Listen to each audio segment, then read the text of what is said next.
নমস্কার বন্ধুরা, ঘরোয়া রান্নাঘরে আপনাদের সকলকে স্বাগতম। আজকে আমি একটা সুন্দর রেসিপি আপনাদের সঙ্গে শেয়ার করব। পানি ফলের আটা বা সিঙ্গাড়ার আটা দিয়ে সুন্দর নরম তুলতুলে রুটি কিভাবে বানানো যায় সেটা। আর তার জন্য আমি প্রথমে কিছুটা জল গরম করে নিয়েছি, একটু জল তুলে রাখলাম, বেশি হয়ে গেছে তাই। আর এর মধ্যে আমি একটু একটু করে অল্প অল্প করে পানি ফলের আটাটা দেব। তারপরে ঠান্ডা করে নিয়ে আটাকে মেখে আমি গোলা তৈরি করব। অল্প অল্প করে মেশাচ্ছি, একবারে দিলে কিন্তু দলা পেকে যাবে, এই কারণে। প্রথমে যখন আমি প্রথম একাদশী করি 2007 সালে, তখন কিন্তু এই রুটিটা আমি বানানোর চেষ্টা করেছিলাম এবং ঠান্ডা জলে মেখেছিলাম বলে রুটিটা আমি কিছুতেই বেলতে পারছিলাম না।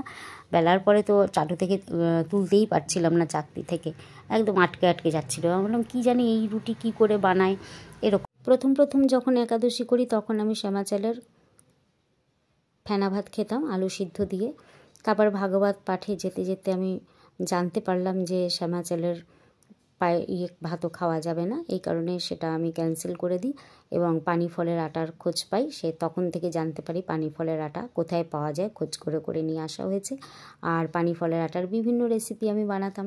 পানি ফলের আটার রেসিপি কিন্তু আপনাদের সঙ্গে আমি শেয়ার করেছি, আপনারা দেখে নিতে পারেন। আর পানি ফলের পকোড়া, পানি ফলের বিভিন্ন রকম কলা দিয়ে নানান রকম শেয়ার করেছি, আপনারা একটু দেখে নেবেন। আটাটা আমার হয়ে গেছে, ঠিক এই রকমভাবেই আটাটা হয়ে যাবে যখন নামিয়ে একটু ঠান্ডা করে নেব। তারপরে হালকা হালকা গরম থাকতে থাকতে আমি এটাকে মেখে নেব, মেখে লেচি কেটে নেব আর ধীরে ধীরে বেলে নেব। তবে খুব একটা এটা পাতলাও হবে না, খুব একটা মোটাও হবে না, মাঝারি ধরনের রাখতে হবে। এই রুটিটা কিন্তু আপনারা তেল দিয়ে, ঘি দিয়ে অথবা তেল ছাড়াই কিন্তু ভাজতে পারেন। যাদের তেল খাওয়া বারণ তারা তেল ছাড়াই ভাজতে পারেন। যারা যারা আমার চ্যানেলে নতুন তাদের কাছে রিকোয়েস্ট রইল আমার চ্যানেলটিকে সাবস্ক্রাইব করবার জন্য, আর বেশি বেশি করে শেয়ার করবেন। কমেন্টসে কিন্তু অবশ্যই জানাবেন আমার রেসিপিগুলো আপনাদের কেমন লাগে। রুটিটা আমি বেলে নিয়েছি, চাটুটা দিকে গরম করতে দিয়েছি, রুটিটা দিয়ে দিলাম, দিয়ে তারপরে এক পিঠ ভাজা হলে এই পিঠটার মধ্যে আমি একটু তেল দিয়ে উল্টিয়ে দেব। একটু টাইম লাগে রুটিটা ভাজতে। তারপরে এপিট ওপিট করে মিনিট 2-3 সময় নিয়ে রুটিটা বারবার এপিট ওপিট করে ভেজে নেব যতক্ষণ না পর্যন্ত গোল্ডেন কালার হয়। 15 দিন অন্তর অন্তর একদিন করে একাদশী আসে, আর দুপুর 12টা পর্যন্ত আমরা উপবাস থাকি। তারপরে ভগবানকে ভোগ লাগিয়ে আমরা প্রসাদ গ্রহণ করি।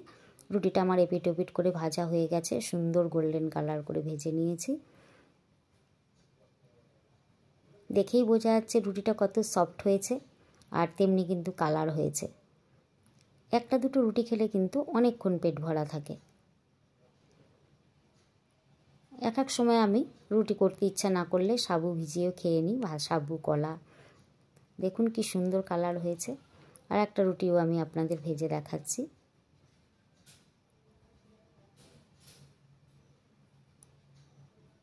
এবারে আমি একটা রুটি তেল ছাড়া ভাজছি।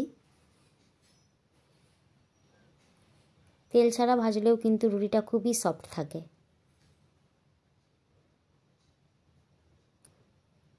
পানি ফলের আটা রুটি কিন্তু খুব এনার্জিদায়ক। হয়ে গেল আমার রুটিটা। কলা, গুড় আর দুধ দিয়ে আজকে এটা খাওয়া হবে। দেখুন কত সুন্দর অপূর্ব লাগছে। আপনাদের কেমন লাগছে অবশ্যই কিন্তু কমেন্টসে জানাবেন। Thank you. রাধে রাধে।